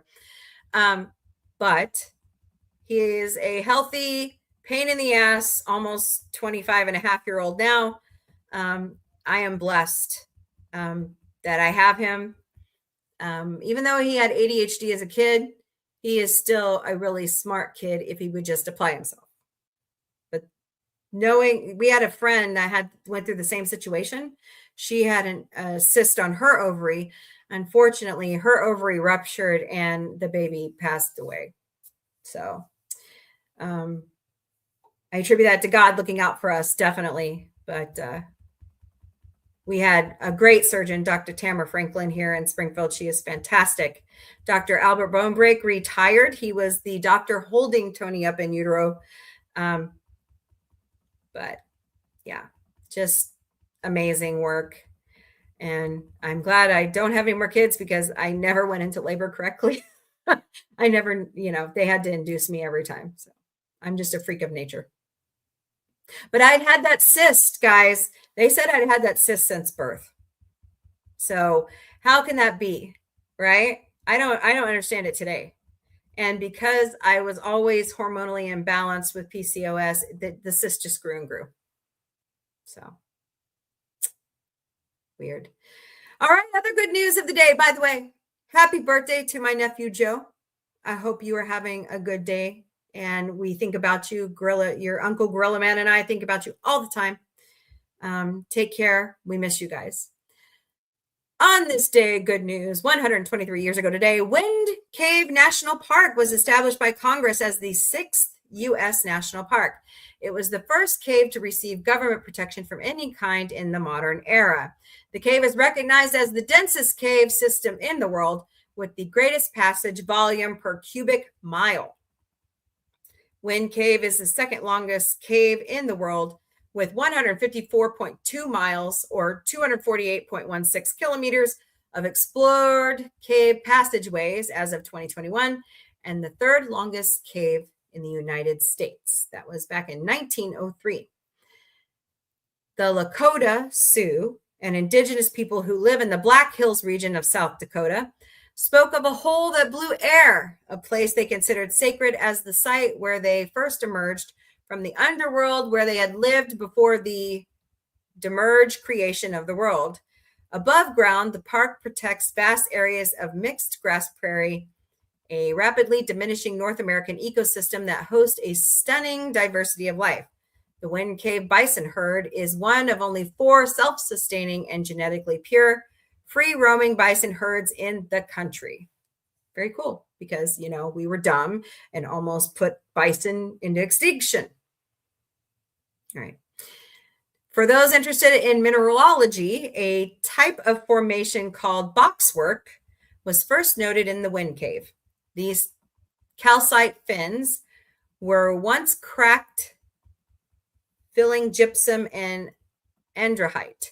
The released sulfuric acid weakened the bedrock, allowing it to weather faster than the calcite. The resultant intersecting fins form open chambers and protrude from the surrounding bedrock by amounts ranging from 0.6 to 1.2 meters. Lower levels of the cave have boxwork mixed with frostwork and cave popcorn. Heliosite bushes were also first discovered in Wind Cave. Moon milk is found on many surfaces where calcite rafts are found in the lower levels of the cave system. And this is what it looks like. Boxwork and the little calcites. I remember studying this in geology class. It was pretty cool. All right, more good news on this day. Oh my goodness. The daguerreotype, I think that's how you say it, photography was unveiled by the French Academy of Sciences in 1839. The United Nations headquarters headquarters officially opened in New York City, 1951. Apple Computers introduced iTunes, the digital music software, at the Mac Expo in 2001. The Comprehensive Peace Agreement in Sudan marked the end of a 21-year civil war that killed or displaced millions of people, 2005. Also related, famous drummers beats for peace in Sudan, 2005. The iPhone was unveiled by Apple CEO Steve Jobs in 2007. Happy birthday to J.K. Simmons, who turned 71 today. Oh my God, my mom's going to be 71 this year. My dad's going to be 70. Oh my God. Named Jonathan when he was born in Grosse Pointe, Michigan. He played a doctor on TV's Law and Order and a police chief on The Closer. But his most anticipated role on the big screen in 2014, portraying a music teacher who was a total asshole in Whiplash, which he won his Oscar for and Golden Globe. His powerful performance as the strict bettling instructor earned him an Academy Award, a Golden Globe Award, a Screen Actors Guild Award, a Critics' Choice Award, and a BAFTA Award for Best Supporting Actor. Important, 1955. Happy 82nd birthday to Jimmy Page, the brilliant guitarist, songwriter, and producer whose groundbreaking band Led Zeppelin released its first album 51 years ago this week. A complicated man, his guitar playing reflected his broad imagination and seems to fit with the portrait of a man married and divorced 3 times, owner of multiple historic English manor houses, who grew up listening to blues guitarists with an enduring interest in the occult. In the great guitar player documentary, It Might Get Loud, Jimmy plays the 1958 record Rumble by Link Wray, which had a major influence on his blues music of the 60s and 70s, particularly in Led Zeppelin's single Whole Lotta Love. He was born in 1944. 34 years ago today, one of the most rapidly expanding fields of astronomy was born when scientists Alexander Wolszyskin and Dale Frail announced findings that confirmed beyond a shadow of a doubt the existence of extrasolar planets, now referred to as exoplanets, hypothesized as existing by Giordano Bruno back in the 16th century. The news was described by national astronomers as the greatest discovery by a Polish astronomer since Copernicus. And Nature magazine ranked Wolszyskin, I think I'm saying it right, as the author of one of the 15 fundamental discoveries of astronomy. He found 2 exoplanets, which were around 3 to 3.5 times the mass of Earth, orbiting a neutron star or pulsar, spinning as fast as a blender around 2,300 light years away. Perhaps borrowing from the notably frightening body Polish fables, the pulsar was named Leech, and the 2 planets Dragar and Poltergeist, all of which are undead monsters. Wolszyskin et al. Used the pulsar detection method to make the discovery. Observing the small dips in light coming from a bright, rapidly spinning neutron star, Wolszyskin reasoned that the dimming of light could be possible if large bodies, in this case 3 times the mass of Earth, were passing in front of it. The consistency and the timing of the dips would suggest an orbiting body as well, I think is what they meant to say. And the mathematics took care of the details. Today, exoplanet science is one of the most popular fields for new astronomers, and more than 4,000 exoplanets have been discovered to date, some of which present exciting targets in the search for extraterrestrial life, including some that likely have oceans. One of the new James Webb Space Telescope infrared cameras is specialized for seeking out exoplanets hidden nearby. That was discovered in 1992. On this day in 1768, on a stage in London, the first ever modern day circus was introduced. Philip Astley, oh my God, he's not related to Rick, is he? Put on the show to feature his genius for trick riding, and the equestrian master rode in a circle that day rather than in a straight line as his rivals did. Oh my God, it's Dave Matthews' birthday. His dream came true to open a writing school by day and afterward conduct shows of acrobatic writing skills called Astley's Amphitheater. He added music, prancing dogs, and eventually hired acrobats, tightrope ropers, jugglers, and a clown to fill in the pauses between horse acts. He performed his stunts in a ring 42 feet in diameter, which is the size used by circuses ever since. The first performance took place in an open field at what is now the Waterloo area of London, behind the present site of St. John's Church. When he expanded, he moved to fenced premises just south of Westminster Bridge. Happy 58th birthday to singer, songwriter, musician, actor, and winemaker. Winemaker? What? Dave Matthews, born in Johannesburg. He formed the Dave Matthews Band in Charlottesville, Virginia, a jam band that owns the distinction of selling more tickets in the decades during 2000-2010 and earning more money than any other act in North America. The band's 2012 album, Away from the World, made them the only group to have 6 consecutive studio albums debut at #1 on the Billboard charts in 1999. Matthews purchased 10 acres of land in Virginia, planted grapes on the property. He now produces wines under the name of Blenheim Vineyards and Dreaming Tree Wines with bottle labels he drew himself. He was born in 1967. Happy birthday to singer, songwriter, and activist Joan Baez, who turns 85 today, guys. Wow. Each one of her 3 contemporary albums, Joan Baez 1960, Joan Baez Volume 2, and Joan Baez in Concert from 1962, achieved gold record status and stayed on the album charts for years. She saw Dr. Martin Luther King Jr. speaking about civil rights and nonviolence, and the two became friends and walked arm in arm in protest. Her performance of We Shall Overcome at the 1963 March on Washington forever linked her to that Peter Seeger anthem. Fluent in Spanish, her 1975 hit Diamonds and Rust was written about her former love, Bob Dylan.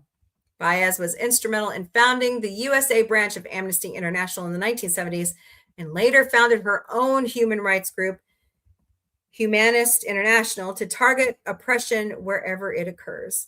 Since retiring for touring in 2019, the musician has turned to painting, and you can join a live stream debut of her new solo art exhibit, portraits featuring people making the world a better place. In her Woodside, California backyard, she has a treehouse in which she spends time meditating, writing, and being close to nature. She was born in 1941.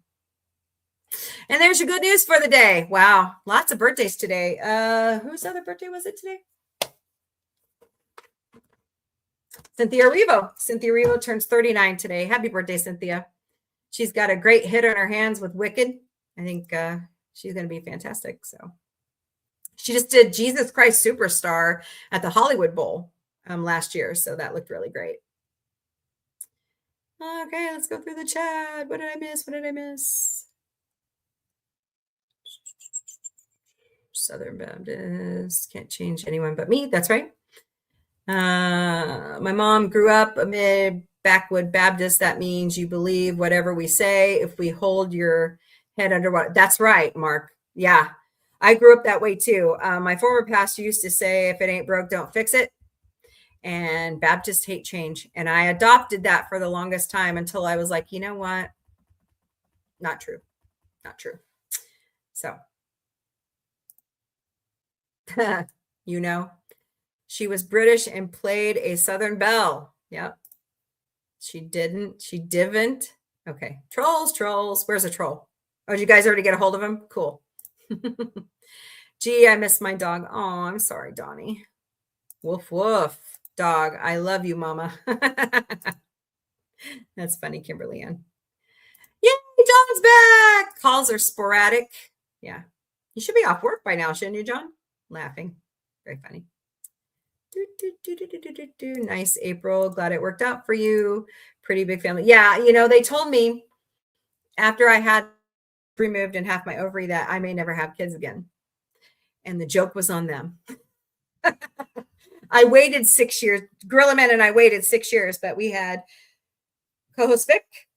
And then 18 months later, after I had chest surgery and was put on antibiotics that actually resets your system, I had Autumn, the producer. So, oh my God, she's going to be 18 this year.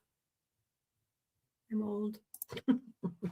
Well, I need to get ready for a Zoom meeting with one of your clients. Okay. Thank you for being here, Alicia. You're fantastic. I'm going to start yawning again. Woo! That was a lot to talk. Not much. Yeah. I know. They've kind of died down today, haven't they, Connie? I guess it's because I'm not talking political shit today. I mean, more footage has come out of that incident in Minnesota, in Minneapolis. It's really sad, guys. And here's the new kicker. I'm not trying to start, trolls coming out of the woodworks, but the ICE agent actually had his cell phone camera on, and somebody got a hold of his footage and reported it out that she was actually being cordial to the ICE agents. She was trying to move out of the way. And they thought she was getting mad at them. And she said, no, guys, I'm not mad at you. And they called her a fucking bitch and started shooting when she started moving. So, oh, guys, it's a terrible tragedy. She had 2 children from one marriage, and then she had a 6-year-old. So all of her kids don't have a mom anymore. And the narrative that she was an activist is a lie. She was a part of the LGBTQIA plus community, but yeah, and she was driving. Yeah. And they wouldn't get her medical attention. That's the other sad part of this whole story. It's not sad, it's disgusting. So, oh God. When are we going to learn? The mayor of Minneapolis said, this year we're starting off pretty good, unlike last year, and he said, unfortunately, ICE is 50% of our crime rate. That's a sad reality. So, all right, guys, let's jump into Mombie's Daily Boost. Who's ready? Here we go. It's FriYAY, January 9th, 2026. Already. We're already in the first full week of January. Can you guys believe that? If it works out, we do have a double header with Missouri State tomorrow night beginning at 4 p.m. But if it works out and I can get back here, or I can start Connie and John right out with Star Trek and the Sci-Fi Banter studio, it does start at 8 p.m. Eastern, 5 p.m. Pacific, 3 a.m. Central European time. Sunday nights in the Sci-Fi Banter studio beginning at 6 p.m. Eastern, 3 p.m. Pacific, 1 a.m. Central European time. We dedicate Sundays now to the Muppets. And we are finishing up the Muppet Show. We're working through Fraggle Rock, and we're going to be watching the movies. So come back with that. And then beginning in February, when the Muppet Show returns to ABC, we will be watching it live with Sci-Fi Mombie. So come join us. Sunday nights, it's the OG podcast beginning at 8 p.m. Eastern, 5 p.m. Pacific, 3 a.m. Central European time. And currently, right now, we are in the series about forbidden frequencies. This week's topic is a very sensitive subject on abortion. So warning, this show contains some sensitive subjects. Viewer discretion is advised. If you are under the age of 18, I highly recommend you do not attend the show. I get all of my holiday countdown information from calendar.com. It's 10 days to Dr. Martin Luther King Jr. Day. It's 36 days to Valentine's Day. It's 38 days to President's Day. It's 39 days to Fat Tuesday, otherwise known as Mardi Gras, and the first day of Ramadan. It's 86 days to Easter, and it's 121 days to Mother's Day. So plan accordingly. Here at Sci-Fi Mombie, we care. There are so many great volunteer opportunities in your area. Check your local media or your local charity chapter's website for events you can help out with here in the Ozarks. It's volunteerozarks.com. But please open your heart and please continue to give to these reputable charities. Red Cross and the Red Crescent, redcross.org. Convoy of Hope, which is about 5 miles that way. convoyofhope.org. World Central Kitchen. Chef Jose Andre would love for your help. That's wck.org. And Direct Relief. They helped out with the Palisades fires. They are a very reputable charity in California. directrelief.org. So please help out. As I mentioned before, starting in this series, Connie Cleary and I are starting the Galactic Book Club. It's coming. And watch our social media. The first, Connie, what book is first in that series? And we have more books to come. We're going to have, hopefully we're going to get some of the authors to come on and talk with us. But we're going to have a great time reading and all that other grand stuff. So Mark Harkness says in 1992, we were one word away from having a one-on-one life-size replica of the Enterprise A in Las Vegas. A great idea, but the CEO of Paramount feared the Trek brand would be tarnished. What? Why? That would have been awesome to have that. Oh my God, that guy is an idiot. I'll say it to his face. Okay, moving on.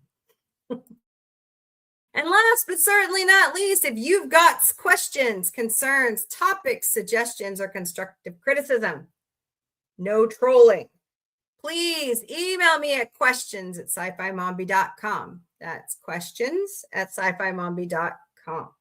We also have our own website at sci-fi-mombie.com. So go check it out. All right, y'all. Just kind of stalling for a little bit more time.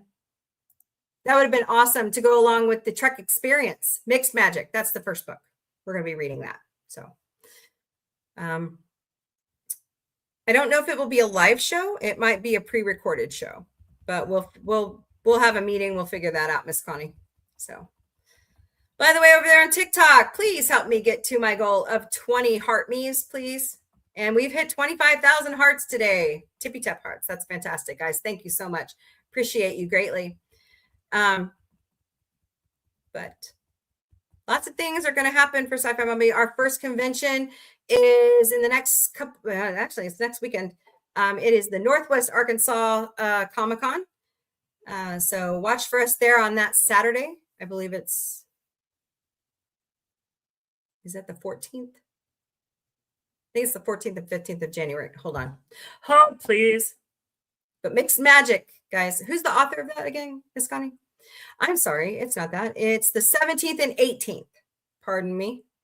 So watch for us there on the 17th in Northwest Arkansas. I believe it's in Rogers. Guys, I'll have the buns in. You can't miss me.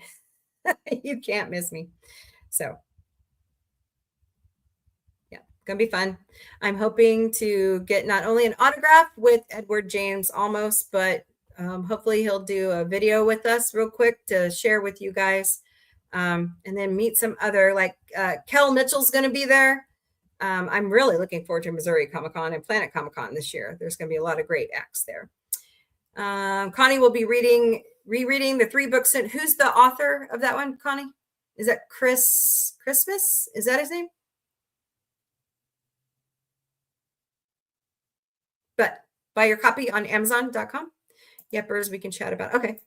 Buy your copies on Amazon and come join us for the Galactic Book Club. It's going to be great. We're going to have a lot of fun. I'm still stalling on purpose.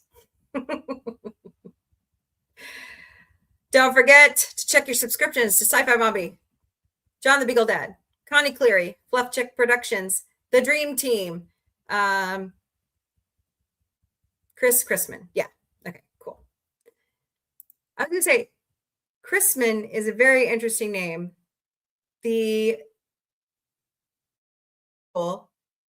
secretary, her last name was Chrisman, and she had been there since the school opened in 1956. She's unfortunately passed on, but they named a street after her here in Springfield. So I did give Chris a heads up. Oh, cool. Nice. I can't wait to meet him. Hello, Tony Tick Toxic. Welcome to the Galactic Café. Hope you're doing great today. Thank you guys so much, Hannah and everybody. Thank you so much for the gifts over there on TikTok today. I greatly appreciate you. How you doing, Tony? Hello to you too. Hope you're doing good today. What have you been up to on this FriYAY? Kind of stalling on purpose. So, let's see. Give Chris a heads up. All right, guys. I got a side gig for some cash. I'm already tired. I already worked 8 hours today and did this show for 2 hours, and now it's time to go side gig. But The fun never stops. It's Sci-Fi Mombie. We all know that. All right, guys. I will let you know on promotions tomorrow what's going on with Star Trek Saturday night. I'm going to say we're going to go ahead and do it. Oh, thank you, Tony. That's great. Thank you for the heart. I appreciate you. But see, I forgot what episodes we're watching this week. I've got it on my. I'll give you the login for Paramount Plus, Connie. Oh, is that paid? Can't watch Star Trek if it's not paid. It is an interesting last name. Yeah. So, all right, guys. Don't forget, tomorrow night, beginning at 8 p.m. Eastern, 5 p.m. Pacific, it is Star Trek, the original series in Sci-Fi Mombie Studio. Also, don't forget, Sunday nights, there's a double header. It is The Muppets first, and then Forbidden Frequencies and Sci-Fi Mombie podcast. So I'll give you a little bio info. And okay, awesome. Cool. All right, guys. Don't forget, Monday, Galactic Café comes right back, beginning at 3 p.m. Eastern, noon Pacific. Monday night, it's Tune-ageddon in the Sci-Fi Mombie Studio, beginning at 8 p.m. Eastern, 5 p.m. Pacific. I believe we're going to try to watch a couple episodes of He-Man for Michael Morris. And then we'll figure out what to watch after that, because we finished up Futurama's new season. So it was great. I'm so ready for more. So I'm ready for Family Guy and American Dad to come back next month. Yes, please. Now, what do I tell Seth? If you have time for Family Guy and American Dad, you have time to announce the Orville. All right, guys. Have a wonderful weekend. We made it through the first week of January of 2026. Let's just hope we can continue as a society to move forward. Hello, the beating heart. How are you? All right, guys. Remember, kill them with kindness. Love your neighbor. You don't have to like them. You don't. Love them, though. Pay it forward. Remember, there's more that unites us than divides us. Positivity goes a long way, along with a smile. And never forget, sci-fi unites us all. All right, guys. This show 4 times a week called Sci-Fi Mombie Studios. And on Sunday nights, which moved over from Saturday nights, we are watching The Muppets. All 70 years of The Muppets, one great night. Sundays beginning at 5 p.m. Eastern, 2 p.m. Pacific, 12 a.m. Central European Time, and beginning February 4th, The Muppet Show returns to ABC. Thank you, Seth Rogen. So come join us as we move this show to Wednesday nights. Sunday nights, the original OG podcast is back. Right now we're doing Forbidden Frequencies. So come talk with us about those taboo subjects. Sunday nights beginning at 8 p.m. Eastern, 5 p.m. Pacific, 3 a.m. Central European Time. If you have any topics you want to talk about, email me, questions@sci-fi-mombie.com. I host a show Monday to Friday, 3 p.m. Eastern, noon Pacific, 10 p.m. Central European Time, called the Galactic Café. Bring your breakfast, lunch, dinner, or a snack. Bring a beverage of your choice, preferably in an Orville mug, and let's talk mostly about sci-fi. Also in the Sci-Fi Mombie Studios on Monday nights, it's Tune-ageddon with Sci-Fi Mombie and Miss Connie Cleary.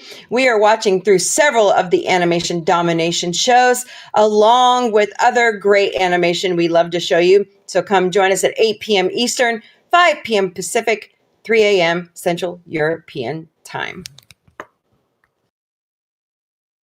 As you all know, in the Sci-Fi Mombie Studios, Thursdays is dedicated to the Orville, all 3 seasons and all the comics. So fantastic. We're down to our last episode. So announce the Orville. Come on, Seth, hurry up. Come join us, 9 p.m. Eastern, 6 p.m. Pacific, 4 a.m. Central European Time. And beginning January 22nd, we will be watching Battlestar Galactica, because I'm the goober that has never watched it. So it'll be Mombie for the first time.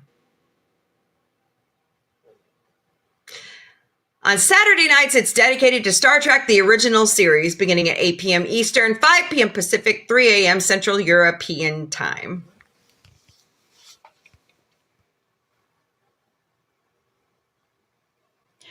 Ted, the series, season 2 will begin March 4th only on Peacock. Come join us as we do a watch party on each episode. We will also be watching Mission Log the Orville Talking Ted when they return. So it moves to Wednesdays. Get ready, party people.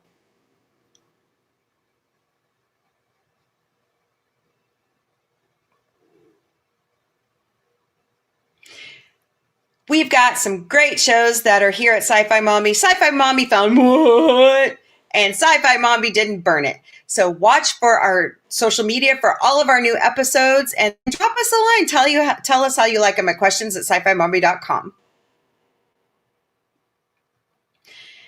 Please help us here at Sci-Fi Mombie. We will never, ever reach out to you personally and ask for donations. Nope, doesn't work that way. But there are 3 legitimate ways that you can donate to Sci-Fi Mombie. Use our Ko-Fi account. Buy us a cup of coffee. Scan that QR code right there. We also have a Throne account. Scan that QR code. We ask for things, and then you can crowdsource them or you can buy them outright. We will never, ever receive your personal information. And then we also have Patreon memberships. They're $3 a month. There is a discount on them right now, so check that out. It's patreon.com/user_u=849-723-53. Please help us keep the lights on. Sci-Fi Mombie is all over social media. We stream daily to Facebook, Instagram, X, YouTube, LinkedIn, Twitch, and TikTok. We also have Patreon, Discord, Mastodon, Threads, Substack, Lemon8, IMDb Pro, Blue Sky, Pinterest, and Counter Social.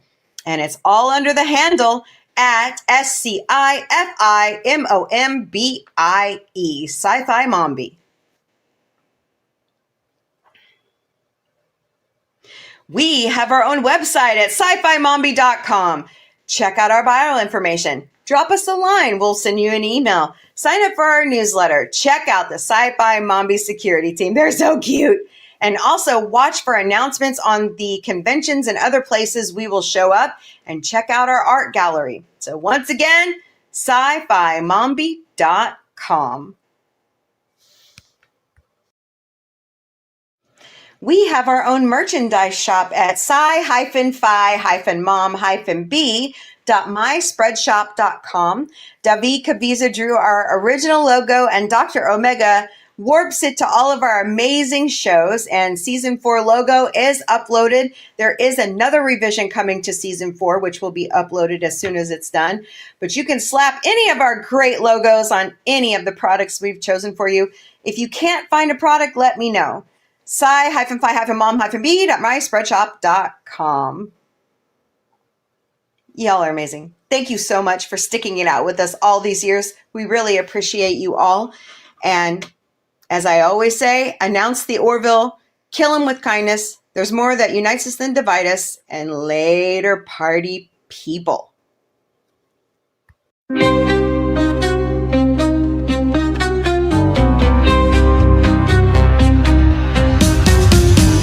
Beaming through the cosmic haze, lights flash in neon blaze, retro rockets start to soar.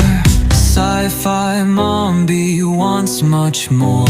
Sci-Fi Mombie breaking through the screen, chasing dreams in a technicolor scene. Warp drive set, let's explore the stars. Sci-Fi Mombie, no matter where you are. Binary beats and signals hum, space age stories, here they come, with quirky charm and cosmic flair. Sci-Fi Mombies everywhere. Ray guns pop and galaxies twirl. Mombie's mind is out of this world. Sci-fi vibes that never get old. Welcome to the future bold. Sci-Fi Mombie breaking through the screen, chasing dreams in a technicolor scene. Warp drive set, let's explore the stars.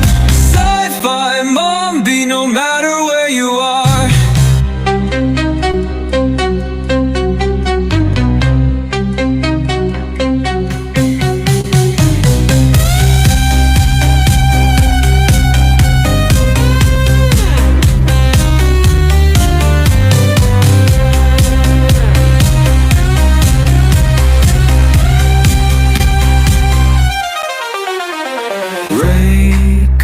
popping galaxies twirl.